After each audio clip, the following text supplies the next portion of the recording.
I was thinking maybe I can ask you to work with me a little bit.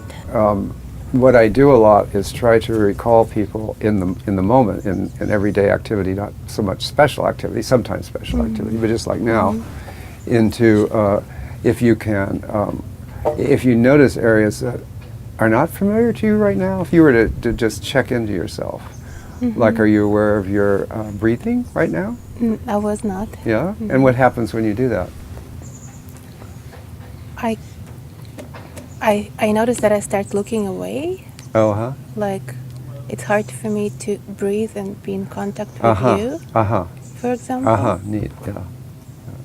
And just in general, when I scan my body, I'm getting more like inward out of the contact. And I noticed that I'm all like tense here. As you do that, are there suggestions that you could shift yourself a little bit so it's a little easier to breathe? Not necessarily making yourself do stuff, but it's just, is there just a way to get so that your breath can be easier? That's all. I think I'm gonna go and walk in the forest. Yeah, right. I don't want to talk. Yeah, that's right. That's the problem. So you got right into the center of what to me one of the biggest life challenges, and it's one of the big challenges for my students who are learning to work with people, is how can you be in touch with yourself and also with this job? In this case, that's with me, a task. Yes, it's very difficult. And this is where practice is so important, because it's, at first, this inner world can become endlessly absorbing. So you lose contact with me, and then the interview goes down the tubes. Yeah, guys, you can go now. right, yeah. Or you go off to the forest, right? But that's natural. I mean, that's a very natural place to go. So it's a natural step. It's a natural step. And many people, of course, spend their whole life there, learning how to breathe. The real challenge is how can you do that and stay in contact with life, everyday life. Yeah. That's the big challenge. Like for me, and for all of us, it's a big problem. It's not so easy at all. And so that's what expanding our awareness is about. It's like expanding our awareness is not just kind of getting bigger. It's like, can I really be attentive to my own butt in the chair in a way that's lively and my blood's flowing and I'm do something. And at the same time respond to your questions and stuff. That's because hard. I noticed that when I try to speak to the camera, I totally lose myself. Right. I lose my body, I lose my thoughts. Right. But you're not too far away. You're not too far away. I work with people who could not even answer those questions. They wouldn't be able to locate their breath. It would take them a long time. And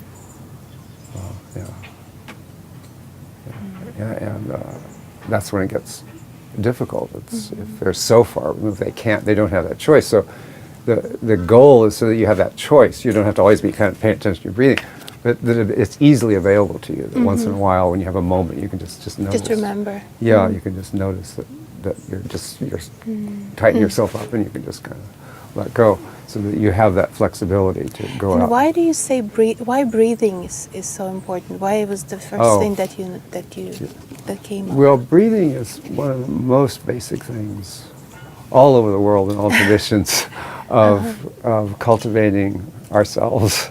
It's one of the most basic. It engages so much of the body. It engages so many processes in the body, for one thing, just at that level. Yeah.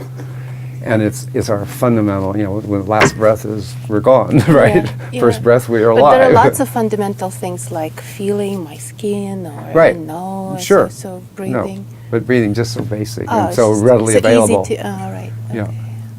And you're can I ask you about your personal life, emotional life? Did you have any challenges that you had? Oh, none at all. No. Were you always popular? And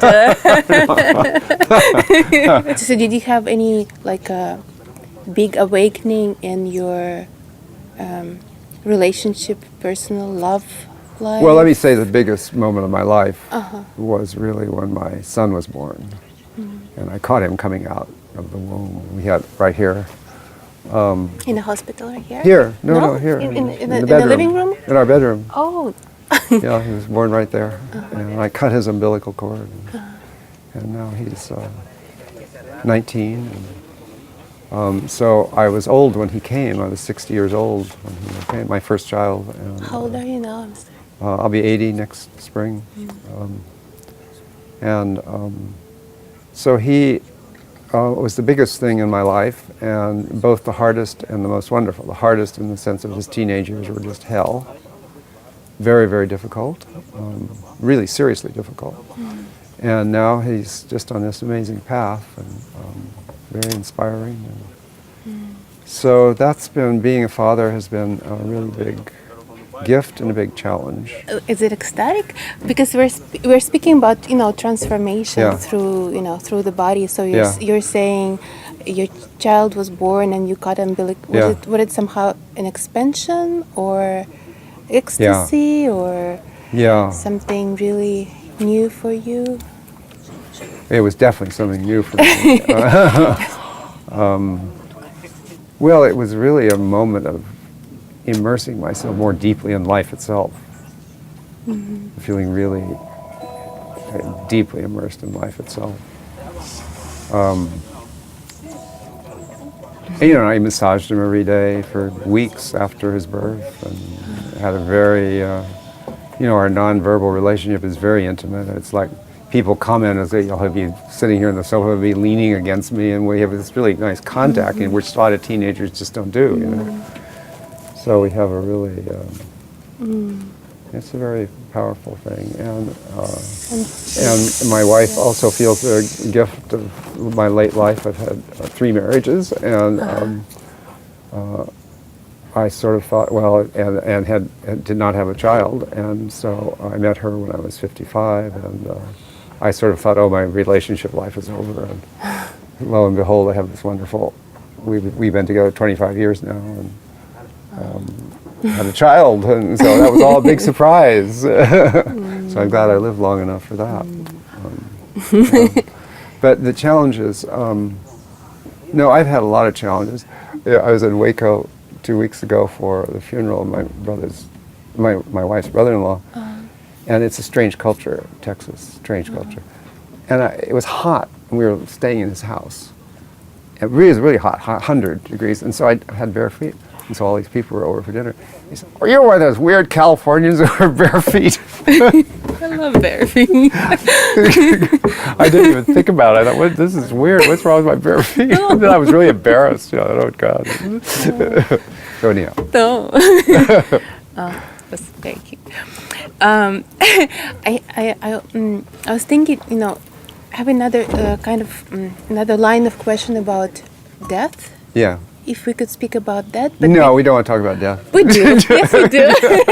Okay, then love. Okay, yeah, right. That's better. Let's talk about love. Like, I don't want to start with a viewpoint. Maybe how do you feel about it? Like, are you afraid? Before we go to the theory of how yes, it's all, Well, at the level of my experience, it's hard for me right now because I'm in a period where, although I feel like I did 20 years ago or better than I did 20 years ago, the numbers count, right? So there's the inevitability of time. And so many of my friends are nearing that stage or have died. So it's a little scary to face that. So it's an issue for me in a way it has not been before. And then my mother died, my aunts died, I'm the last one, I'm the oldest in my whole extended family. I'm the oldest faculty member at my school. So those are things that drive me. Do you feel like you need to rush? You feel rush up? Like do everything faster? No. It's interesting because I feel quite free now, and I'm saying, well, now why is that? What's that about? Well, I think there's a lot about learning what I really want. And part of that learning is that I really want connection. So just that I want my own thing, but learning that I also want the other, to be with the other. I'm a lot more careful about what I'm giving my energies to. and and partly due to my fall, but partly also due to aging, I'm much more devoted to my daily practices. So I do an hour every morning of, I meditate every morning, and then I do a lot of my own thing that I've cobbled together over the years of stretchings and all of that, and then I usually take a long walk every day. Then I get a lot of body work. So those things are more important to me now than they used to be, and I'm really on it. So that's kind of how I'm handling it. I don't know what to think about it. I feel quite agnostic about it all. Michael, has very definite ideas about it. I don't. What are your ideas? What do you I think don't about? have. I just don't. I'm genuinely agnostic about it. I just don't. Anything that I start to say, it doesn't hold. I just don't know. I know from a lot of my spiritual experiences that there's this world of spirits that I don't know what to make of. I don't know what kind of metaphysical reality to give all of that. And I think much more evolutionarily about our beings. And, so I don't have much intelligence to say about what happens after death. But you don't think about. You're speaking about resurrection. You're speaking about. Right. Yeah, I don't. That particular format, I don't. Oh, you don't. It doesn't. I don't think my body's immortal. I don't think that. Right. That inspired How me. About your soul?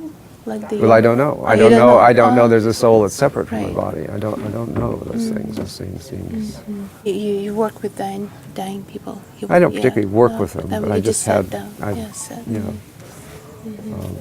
What do you want to know about death, or what are you asking me about? Well, I was just. I'd say it's one of the difficult questions because I think it's what's kept the culture for so long from really taking the body seriously. Because as Wilhelm Reich says, we can't take the body seriously because as soon as we do, we know we're going to die, and we don't want to face that. So to really go into bodily experience, you have to face. Yes. In 1989, my friends in then Leningrad wanted to take me to this monastery where they still do the, what Stan Grof kind of took on as holotropic breathing. They still do the, what do you call it? What's that? Hesychasm. So they wanted to take me there, and the first thing that happened was it took forever to get a permission to leave Moscow. Leningrad. Leningrad. And our friends there, the Spivaks, they were war heroes. He was the Surgeon General of Russia, and she was a prima ballerina at the Kirov during the war. So they had special tickets to get gas because there was gas shortage. What year was that? 1989. So we had enough gas to get from Leningrad to Pskov to Pechori, which is about 60 miles from Pskov on the Estonian border. So we get out there, and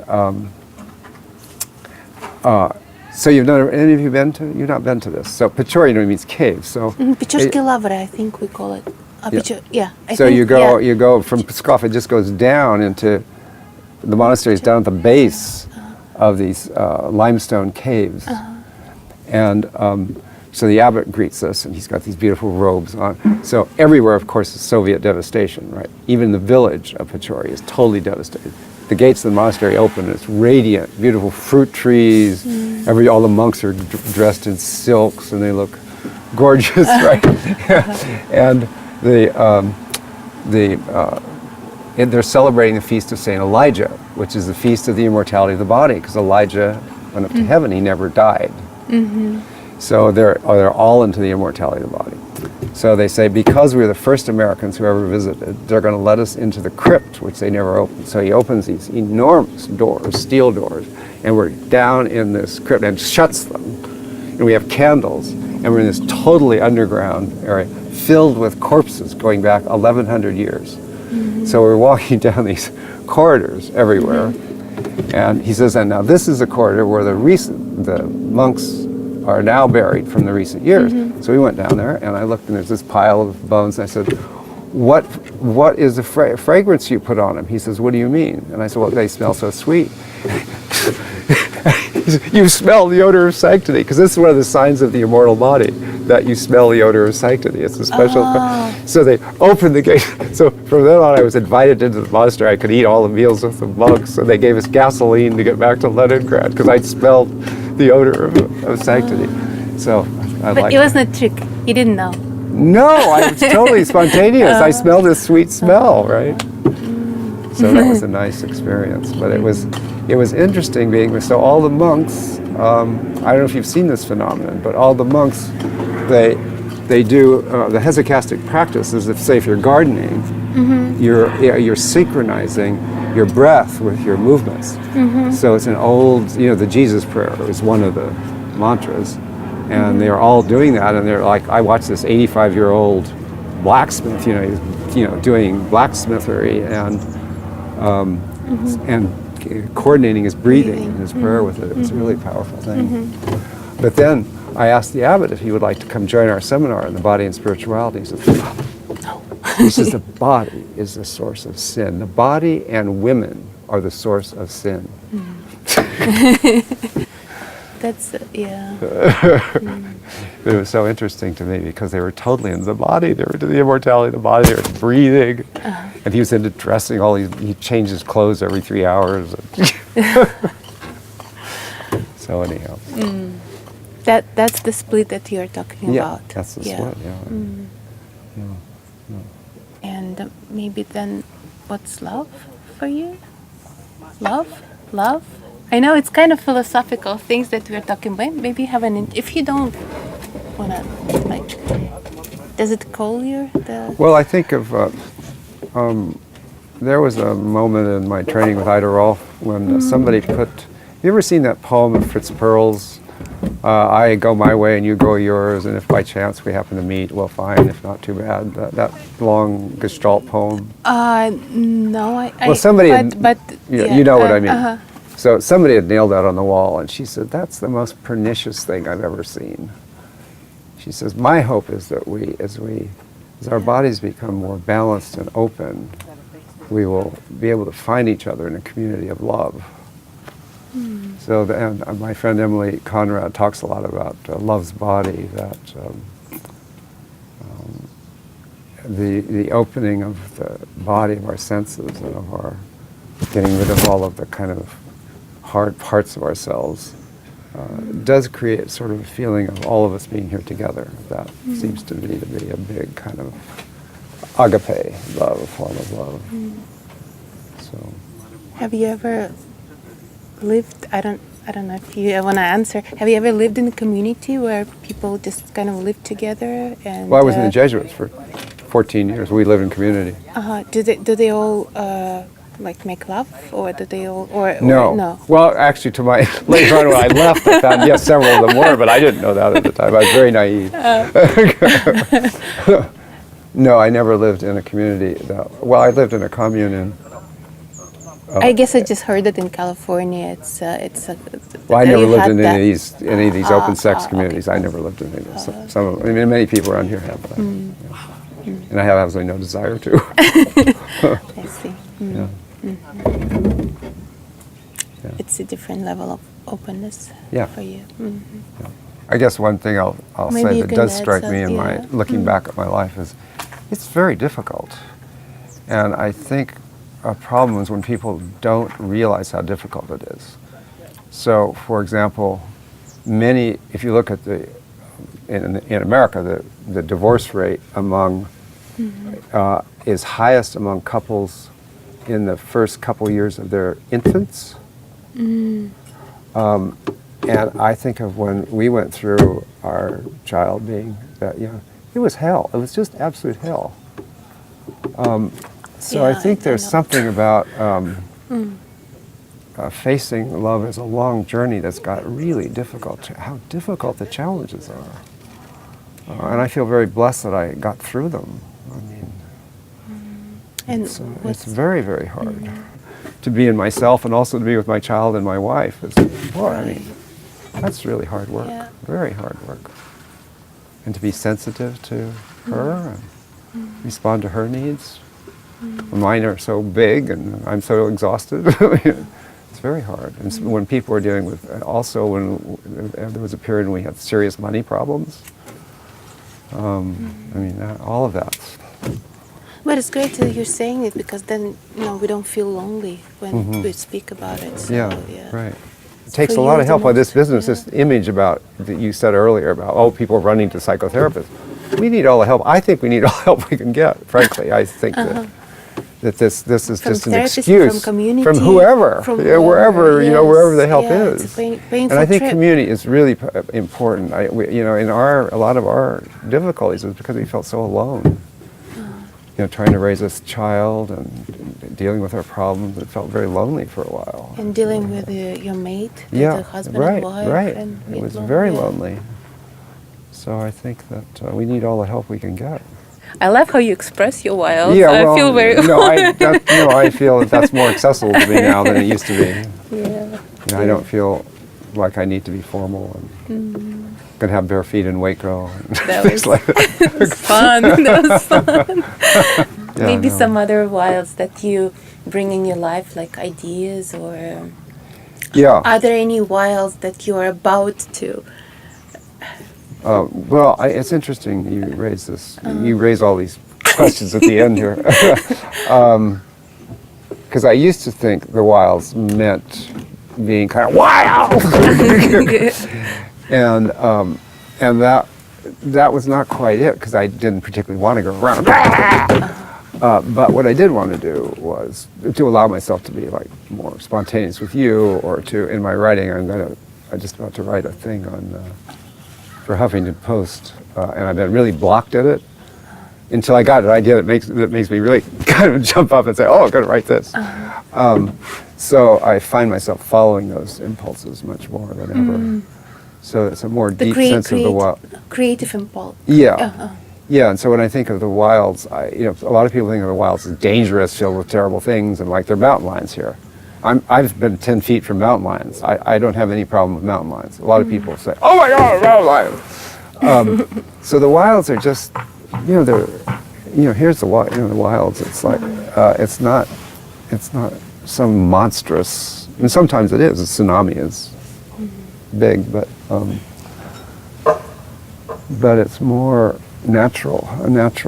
I think the Chinese are very inspiring to me. Taoism, about a natural life, a life that's like the winds and rivers and stuff. It sounds very graceful from you. Yeah, it feels that way. Yeah, that's a nice word, graceful.